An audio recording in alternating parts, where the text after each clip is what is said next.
السلام عليكم ورحمة الله وبركاته. يا ربنا لك الحمد حق حمدك كما ينبغي لجلال وجهك وعظيم سلطانك، أن كتبت لنا النصر في هذه البلاد المباركة. 10 أيام مضت على تحرير سوريا من ظلم الطاغية، ونحن أمام الآن استحقاق بل وفرض، وهو فرض الشكر بعد النصر. الله سبحانه وتعالى عندما نصر المسلمين في بدر قال الله سبحانه وتعالى: ولقد نصركم الله ببدر وأنتم أذلة. ماذا نعمل يا رب؟ فاتقوا الله لعلكم تشكرون. اللهم لك الحمد والشكر. فالنقطة الأولى أخواني التي أريد أن نركز عليها في هذا المقطع هي قضية تقوى الله سبحانه وتعالى في أعمالنا وأفعالنا وأقوالنا، وأن تكون نتيجة عاقبة هذه التقوى هي شكر الله سبحانه وتعالى وحمده وثناؤه في كل وقت. حقيق علينا أنه بعد كل صلاة أن نشكر الله سبحانه وتعالى. واجب علينا في كل لحظة أن نكثر من ذكر الله سبحانه وتعالى وشكره وحمده. فإخواني، من مظاهر الشكر هو الإقرار بذلنا وانكسارنا وتذللنا لله سبحانه وتعالى أنه لم يكن لنا نصر إلا بيده، وما كان لنا أن ندخل الشام إلا بفضله ومنته وتوفيقه. فهذا شكر القلب، أن نقر بعبوديتنا وانكسارنا، وأن ما كان بنا من نصر فمنه وحده سبحانه وتعالى. هذا الجانب الأول.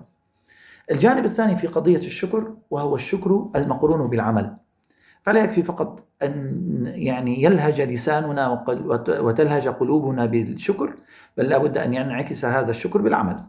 قال الله سبحانه وتعالى في حكاية عن بني إسرائيل: قال: عسى ربكم أن يهلك عدوكم ويستخلفكم في الأرض فينظر كيف تعملون. وقد استخلفنا الله سبحانه وتعالى الآن في سوريا، والله سبحانه وتعالى ينظر كيف نعمل. فنسأل الله سبحانه وتعالى أن يجعل هذا العمل خالصا لوجهه الكريم. وقضية العمل إخواني أبدأها بأهمية توظيف الطاقات في بناء بلدنا، الطاقات على المستوى الفردي أو الطاقات على المستوى الجماعي. يا أخواني، لا أحد يدخر جهد بكلمة، بكتابة، ببوست، بفعل على الأرض، بحملة تطوعية، بتبرع. لا بد أن نكون في الميدان، ولا بد أن يكون شكرنا نعبر عنه في حالنا من خلال العمل المباشر في الأرض. هذا الجانب الأول، توظيف الطاقات. الجانب الثاني وهو تجميع هذه الطاقات. اليوم يا أخواني كل واحد منا موجود ضمن دائرة. أنا موجود ضمن دائرة الجانب الاقتصادي والمالي والاستشاري. أبدأ أجمع الناس من حولي أصحاب هذا التخصص لنساهم معا في خدمة هذا الوطن. الأطباء يبدأوا يجمعون بعضهم البعض، أبحاث، دراسات، استشارات، عمل ميداني. أصحاب الفن العلوم الفنية من هندسة وكهرباء وإلى آخره من العلوم الفنية، لابد أن يجتمعوا مع بعضهم البعض. تصير عندنا دوائر. هذه الدوائر تكون رافدة للقائمين على البلد الآن من أصحاب القرار ومن أصحاب السلطة. نكون نحن لهم مثل وحدة دعم القرار، نقدم لهم ما نستطيع من أفكار، نساهم معهم بشكل مباشر، نكون في الميدان، نعمل بجانبهم يدا بيد. وهذا الأمر يقودني إلى النقطة الثالثة، وهي قضية تعزيز الأخوة فيما بيننا. أعزة على الكافرين أذلة على المؤمنين. فلو جاء صديقي وطرح مبادرة وأنا كنت أفكر في هذه المبادرة، أضع فكرتي مع فكرته وننطلق معا. عندي مشروع بطرحه على أخ، ولا هذا الأخ يقول لي إنه والله نحن بدأنا به، إذن أضع يدي بيدك لا نعمل معا. هذا التكاتف، رص الصفوف الآن من أحوج ما نحتاجه في بناء سوريا. ورص الصفوف هو تعبير عن شكر لله سبحانه وتعالى. إنما المؤمنون إخوة. إن الله سبحانه وتعالى يحب الذين يقاتلون في سبيله صفا كأنهم بنيان مرصوص.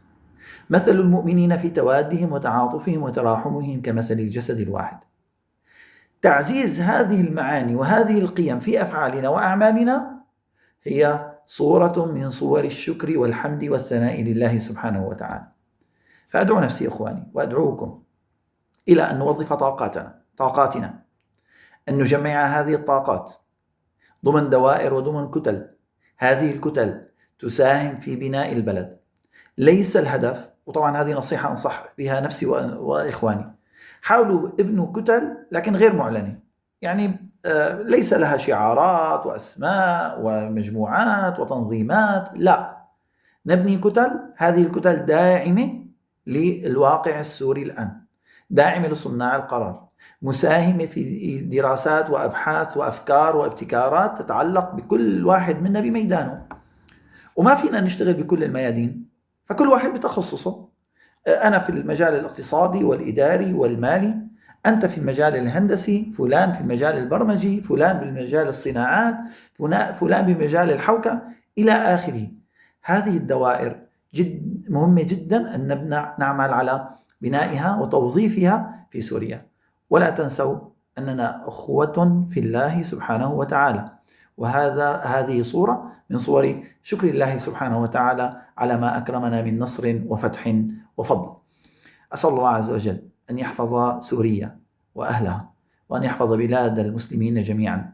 ولا ننسى بالدعاء دائما وأبدا لأهلنا في غزة، أن يفرج الله عنهم وأن ينصرهم على عدوهم، إنه ولي ذلك والقادر عليه. الله يجزيكم خير، والوطن يحتاجنا جميعا، فنبادر. بارك الله فيكم. السلام عليكم.